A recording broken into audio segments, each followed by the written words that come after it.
ఆకాశంలో సగం, అవకాశాల్లో సగం. జయహో జనయిత్రి. స్త్రీ శక్తికి సాటేది?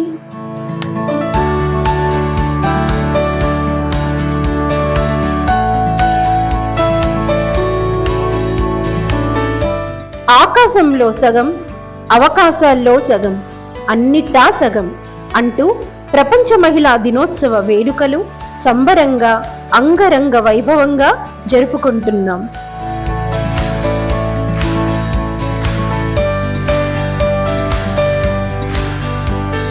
విధిరాతను ఎదిరించి ఆత్మగౌరవానికి ప్రతీకగా నిలుస్తూ ఎందరో నారీమణులు చరిత్రలో తమకంటూ ఓ స్థానాన్ని సాధించుకున్నారు.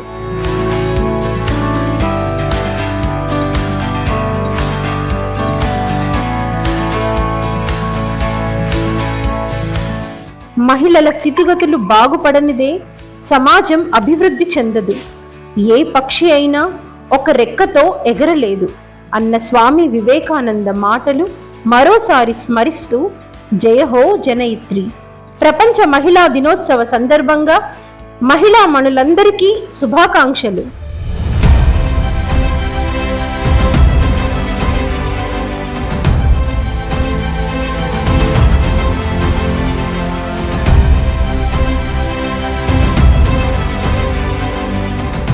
అన్నీ మారుతున్నాయి. మహిళల పట్ల తన ఆలోచన ధోరణి తప్ప. అవును, ఎత్ర నార్యస్తు పూజ్యంతే రమంతే తత్ర దేవత అని ఆర్యోక్తి. దీనికి అర్థం ఎక్కడ స్త్రీలు పూజలు అందుకుంటారో అక్కడ దేవతలు కొలువై ఉంటారని. కానీ దేవతగా కొలువాల్సిన స్త్రీ మూర్తిపై అత్యాచార సంస్కృతి నేటి పరిస్థితుల్లో ఆందోళన కలిగిస్తుంది.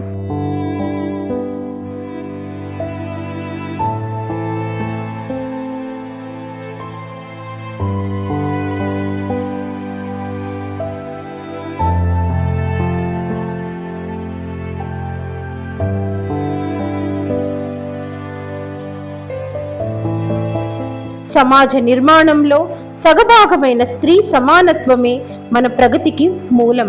ఇదే నినాదంతో ఐక్యరాజ్య సమితి మార్చి 8న అంతర్జాతీయ మహిళా దినోత్సవ వేడుకను ఏటా నిర్వహిస్తుంది.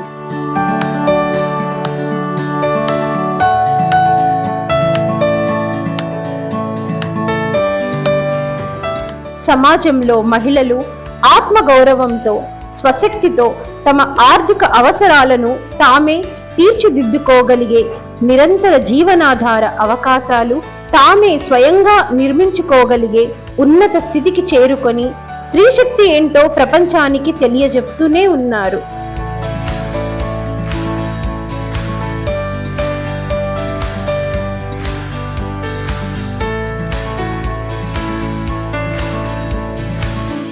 విద్య, వైద్యం, వ్యాపారం, రాజకీయాలు, క్రీడలు, బ్యాంకింగ్, అంతరిక్షం, టెక్నాలజీ వంటి పలు రంగాల్లో మహిళలు రాణిస్తూ మహిళా సాధికారత సాధన దిశ.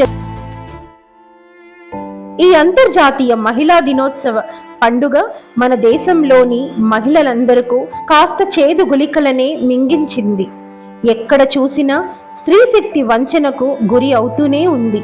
సభ్య సమాజ చైతన్యాన్ని, సామాజిక బాధ్యతలను సవాళ్లను చేస్తూ సాగిపోతున్న స్త్రీపై దారుణ అఘాయిత్యాలకు అంతు లేకుండా పోయింది.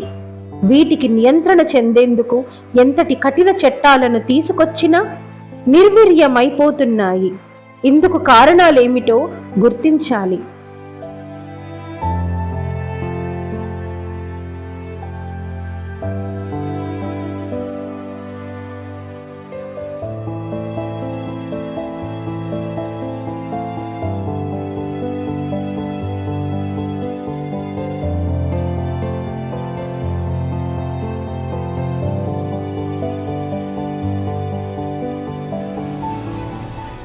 అనుక్షణం అప్రమత్తంగా ఉంటూ అవరోధాలను అధిగమిస్తూ అడుగు ముందుకేయాలి. జయహో జనయిత్రి, జయహో జనయిత్రి, జయహో జనయిత్రి.